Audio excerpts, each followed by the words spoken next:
غصہ آ جاتا ہے عمل نہ کرے. اور اسی لیے حدیث میں دوسری جگہ آیا کہ رسول اللہ صلی اللہ علیہ وسلم نے فرمایا تم میں سے جو آدمی اپنے غصے کو پی لے اللہ کا اس کے ساتھ وعدہ ہے کہ خدا اسے مرنے سے پہلے پہلے ایمان کا مزہ چکھائے گا کہ ایمان کیا چیز ہے. یعنی اسے اللہ انشراح دے دے گا, دل کھل جائے گا اس کا. مراد یہ ہے کہ خوش ہوگا ایمان پہ, پورے یقین کی قوت دل میں آ جائے گی کہ الحمدللہ میرا عقیدہ بالکل ٹھیک ہے. یہ غصے کو پینے میں اللہ نے اتنا اجر رکھا ہے کہ اس کی زندگی اسلام اور ایمان پہ کھل جائے گی. اور آپ خود جانتے ہیں کہ جس چیز کے متعلق آدمی کو اطمینان نہ ہو وہاں کیا عمل کرتا ہے, اور اطمینان ہو تو کیا عمل کرتا ہے, بنیاد میں فرق پڑ جاتا ہے. یہ دوسری چیز بتائی ہے کہ ظلم اور زیادتی یہ نہ کرے. اسی لیے رسول اللہ صلی اللہ علیہ وسلم نے فرمایا یہ عورتیں جو اپنے شوہروں سے بغیر کسی وجہ کے طلاق مانگتی ہیں, آپ نے فرمایا بس یہی ہیں جو پکی منافق ہیں.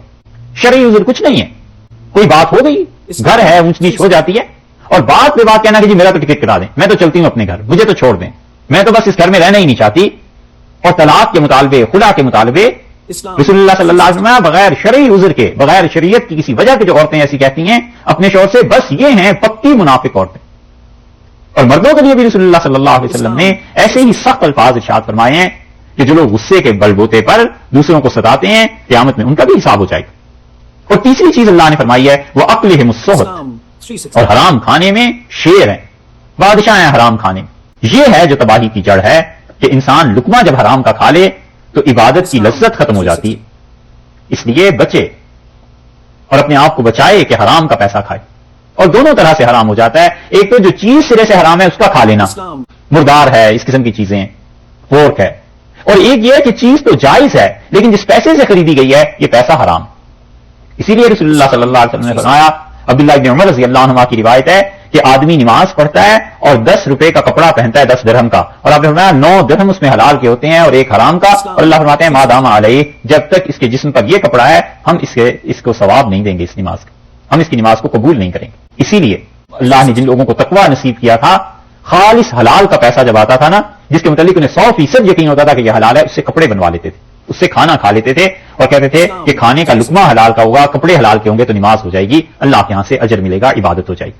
دیوبند میں ایک صاحب تھے اور اس کے وہ سال میں ایک مرتبہ دعوت کیا کرتے تھے, اور بڑے بڑے اساتذہ کو مولانا تھانوی رحمۃ اللہ علیہ کا انتظار رہتا تھا کہ وہ دعوت کب کرے گا. اور دعوت میں ہوتا کیا تھا, تھانوی رحمۃ اللہ فرماتے کہ وہ ہوتا یہ تھا کہ وہ آدمی تانگا چلاتا تھا, کچھ پڑھا لکھا نہیں تھا, اور وہ لا کر پیسے بڑے بڑے اساتذہ کو دے دیتا تھا اور کہتا تھا بھائیو یہ اپنی دعوت خود ہی کر لینا, اور یہ ہنڈیا ہے اور اس میں چاول ابال لینا اور چاول خود ہی منگا کے خود ہی کھا لینا. تو حضرت کہتے ہیں میں نے بڑے بڑے لوگوں کو دیکھا اس دعوت کا بڑا انتظار, تو میں نے ایک دن مولانا یعقوب صاحب رحمۃ اللہ سے پوچھا کہ حضرت اس کا کیوں انتظار ہے. حضرت تھانوی رحمۃ اللہ نے حدیث جو تھی یہ مولانا یعقوب نانوتوی رحمۃ اللہ سے پڑھی تھی, نانوتا میں ان کی قبر ہے ابھی بھی. ہم گئے تھے تو وہ مین روڈ جو نانوتا سے گزر رہی ہے اس سے 5-10 فٹ کے فاصلے پر ہی ہے. کبھی روڈ اب بڑی ہوئی تو قبر شاید اس میں آ جائے, ہوگا کسی زمانے میں پرانا قبرستان اس کے بیچ میں سے روڈ گزری. تو ہم نے پوچھا تھا کیوں انتظار اس کا رہتا ہے, تو انہوں نے کہا میاں 1-2 لقمے ہی آتے ہیں ہر ایک کے حصے میں, لیکن اس کھانے کے بعد یہ تجربہ ہے کہ مہینہ سوا مہینہ تہجد کی نماز قضا نہیں ہوتی, اتنا اثر ہے اس کے کھانے.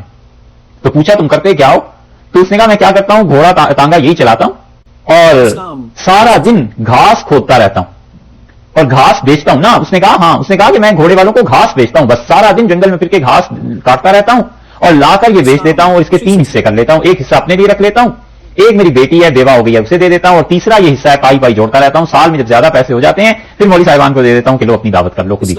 یہ اس حلال کے لقمے کا اثر تھا کہ حرام کا پیسہ آدمی کی ساری عبادت اور تقویٰ کو زائل کر دیتا ہے. اس لیے کبھی بھی حرام کے پیسے میں نہ پڑے, اس لقمے کو نہ کھائے, یہاں تک کہ جہاں یہ پتا چل جائے کہ یہاں حرام کا کھانا ہے مت چاہے آدمی کو. کیا فائدہ اپنے اندر کے نور کو جو تھوڑا بہت اللہ نے عنایت فرمایا اس کو ضائع کرے. اکلہم السحت, اللہ نے کہا ہے ان کو دیکھو, ان یہودیوں کو یہ تیسرا گناہ ہے, حرام کھانے پہ ٹوٹے پڑتے ہیں. جو سارے اون کا ترجمہ کر رہے ہیں ٹوٹے پڑتے ہیں, یعنی اتنی جلدی ہے انہیں کہ کسی طرح یہ 3 گناہ کر لیں. لبئس ما کانوا یعملون, کیا ہی برا عمل ہے جو یہ لوگ کرتے ہیں. اللہ تعالیٰ نے گناہوں کی کیفیت جو بیان کی ہے نا قرآن پاک میں مختلف قوموں کی, وہ اسی طرح کے الفاظ ارشاد فرمائیں. یہاں فرمایا کہ دیکھو ان کو اتنی جلدی نہیں ہے کہ کسی طرح یہ گناہ کر لیں, ایسی جلدی پڑی ہوئی ہے. حضرت لوط علیہ الصلوۃ والسلام کی قوم کا جہاں خدا نے ذکر کیا ہے وہاں بھی اللہ نے فرمایا ہے کہ یہرعون علیہ, وہ جب انہوں نے لڑکوں کو دیکھا تو دیوانہ وار بھاگے, پاگل ہو گئے تھے, بھاگ رہے تھے کہ اتنے خوبصورت لڑکے. یہ چیزیں تو گناہ اور اس کی دعوت جب انسان کے حواس پر قابو پا لیتی ہے تو پھر یہ حالت ہوتی ہے. لیکن اللہ نے فرمایا لبئس ما کانوا یعملون, کیا برے کام ہیں جو یہ کر رہے تھے. یہ تینوں گناہ جن کا تعلق انسان کی زبان سے, آنکھوں سے اور کانوں سے ہے, اور غصہ جو اندر کی کیفیت ہے، اور حرام کا کھانا، وہ تمام ذرائع اس میں آ گئے جن کے ذریعے سے حرام کوئی کماتا ہے. خدا نے تینوں کی مذمت کر دی اور فرمایا بہت ہی برا کام ہے جو یہ کر رہے.